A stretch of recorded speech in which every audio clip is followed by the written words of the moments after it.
Olá pessoal, eu sou Pedro Brandão, professor de língua portuguesa formado pela PUC do Rio de Janeiro. Começa agora mais uma videoaula do nosso canal Português Papo Cabeça. Em primeiro lugar, inscreva-se no nosso canal para não perder nenhuma das nossas próximas videoaulas e ative o sininho para receber todas as notificações. Nessa aula nós vamos comentar uma questão da prova do Enem de 2021 que, de acordo com a nossa avaliação, tem um nível difícil de resolução, pedindo uma leitura cuidadosa do texto. Vamos entender. Segue um quadro. Enem 2021, a volta do marido pródigo. Bom dia, seu Marrinha. Como passou de ontem? Bem, já sabe, não é? Só ganha meio-dia. Lá além, generoso Cotuca Tercino. Vai em festa, dorme que horas, e quando chega ainda é todo enfeitado. E salamistrão. Que é que hei de fazer, seu Marrinha? Amanheci com uma nevralgia, fiquei com cisma de apanhar friagem. Mas o senhor vai ver como é que eu toco meu serviço. E ainda faço esse povo trabalhar. Pintão suou para desprender um pedrouço e teve de pular para trás, para que a laje não lhe esmagasse um pé. Pragueja. Quem não tem brilho engorda. Esse sujeito é só isso e mais isso. Opina Sidu. Também tudo para ele sai bom e no fim dá certo. Diz Correia, suspirando e retomando o enxadão. Para umas vacas morrem, para outros até boi pega parir. Seu Marra já concordou. Está bem, seu Laio. Por hoje, como foi por doença, eu aponto o dia todo, que é a última vez. E agora deixa de conversa fiada e vai pegando a ferramenta. Esse texto tem importância singular como patrimônio linguístico para a preservação da cultura nacional devido a menção de enfermidades que indicam falta de cuidado pessoal. B, a referência a profissões já extintas que caracterizam a vida no campo. C, aos nomes de personagens que acentuam aspectos de sua personalidade. D, ao emprego de ditados populares que resgatam memórias e saberes coletivos. E, as descrições de costumes regionais que desmistificam crenças e superstições. Peço para que deem uma pausa antes de ser dado o gabarito. O gabarito é letra D. A pergunta do enunciado é: o texto tem importância singular como patrimônio linguístico para a preservação da cultura nacional devido a que? Vamos supor que você esteja na fase de pré-leitura, a fase em que, de acordo com o método que nós já propomos em outra videoaula, o candidato está fazendo uma leitura da prova como um todo, a fim de avaliar o grau de dificuldade de cada questão. Aí você chega nessa questão. Será que depois da primeira leitura nós conseguimos sacar o gabarito com precisão ou mesmo eliminar alguma alternativa? Complicado. Essa é apenas uma das questões que o candidato tem para ler e avaliar o grau de dificuldade. Talvez com certo risco seja possível se eliminar a alternativa B. De qualquer maneira, o ideal é atribuirmos um nível difícil de resolução. Agora vamos supor que chegou o momento de resolvermos a questão.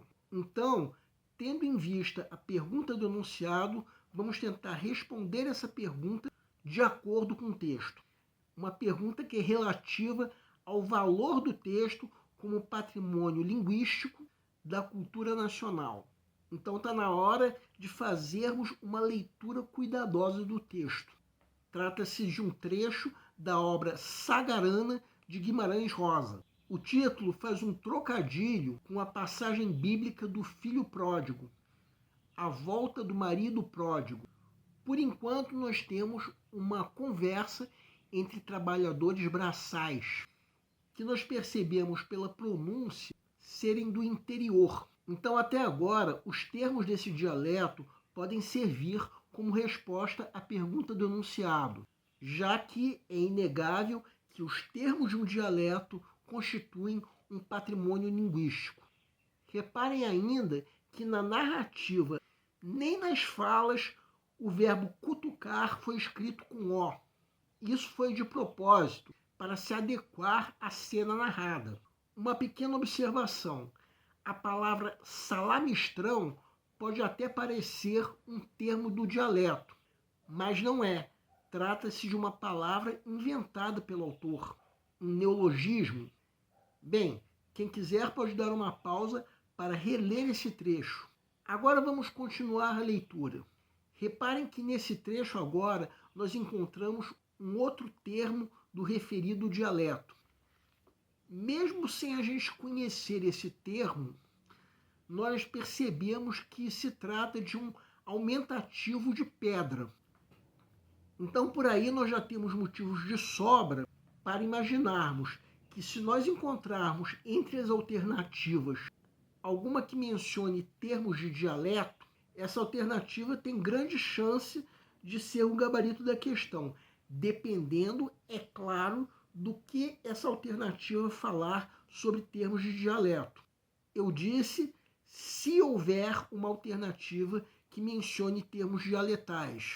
Mas quem quiser pode dar uma pausa para notar que nenhuma das alternativas menciona termos dialetais, nem mesmo com outras palavras. Então vamos voltar ao texto. Quem quiser pode dar uma pausa para notar que no final dessa parte um ditado popular é mencionado. Agora vamos reler a segunda parte do texto. Quem quiser pode dar uma pausa. Continuamos encontrando termos dialetais, mas já vimos que nenhuma alternativa faz referência a esses termos. Também continuamos encontrando ditados populares, além daquele primeiro que nós encontramos na primeira parte. Isso nos conduz à alternativa D como gabarito. A maioria dos ditados populares, inclusive esses 3 que aparecem nesse texto, fazem isso que está nessa alternativa. Resgatam memórias e saberes coletivos. Bem, temos aí uma questão de difícil resolução. Vejam que foi necessária uma leitura muito atenta até nós chegarmos ao gabarito. Muitas vezes o candidato quer avaliar quais são os erros das outras alternativas para ter certeza de que marcou corretamente o gabarito. Pois bem, as alternativas A e C cometem o erro da redução, que consiste em se limitar a resposta à pergunta do enunciado a um único aspecto, quando na verdade a resposta é mais abrangente. Já as alternativas B e E cometem o erro oposto, que é o erro da extrapolação, que consiste na geração de ideias que estão ausentes do texto. Vejam, por exemplo, a alternativa A. Quem quiser pode dar uma pausa para notar que, de fato, o texto menciona enfermidades que indicam falta de cuidado pessoal, como nevralgia, como o ato de engordar. Só que o problema está em se responder à pergunta do enunciado com essa alternativa. Porque mencionar esse tipo de doença é muito pouco para se constituir um patrimônio linguístico. Muito menos dizer que isso está ligado à preservação da cultura nacional. Será que é característica do nosso patrimônio linguístico mencionar doenças que indicam a falta de cuidado pessoal? Claro que não. Agora vejam a alternativa C. Temos mais uma vez uma ideia que de fato aparece no texto.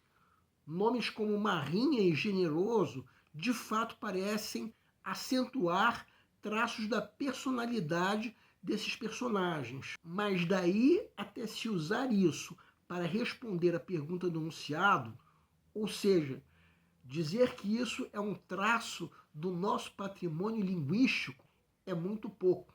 Será verdade que se constitui um patrimônio linguístico esse suposto costume de se dar nomes ou apelidos, seja lá o que for, que acentuem aspectos da personalidade? Não, isso está longe de se constituir um patrimônio linguístico. Sobre a alternativa E, em geral, o erro da extrapolação é fácil de se perceber em se tratando de um texto pequeno.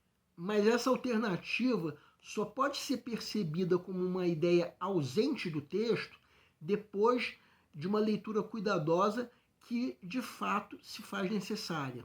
Aonde está nesse texto essa tal menção, ainda que em outras palavras, a costumes regionais que desmistificam crenças e superstições? Em lugar nenhum. Só que não dá para se perceber isso depois da primeira leitura do texto, e sim depois de uma leitura cuidadosa.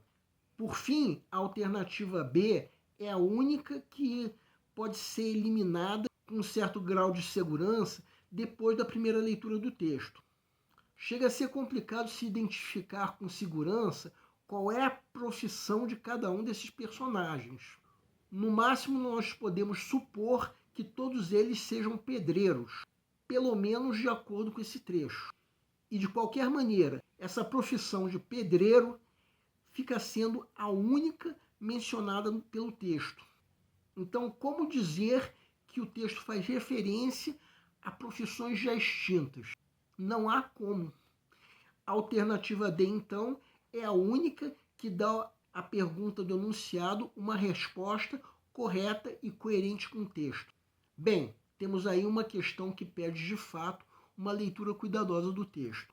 O ideal é atribuirmos um nível difícil de resolução. Com isso, quando chegar o momento de fato, resolver a questão, o candidato tende a fazer uma leitura cuidadosa e sacar o gabarito.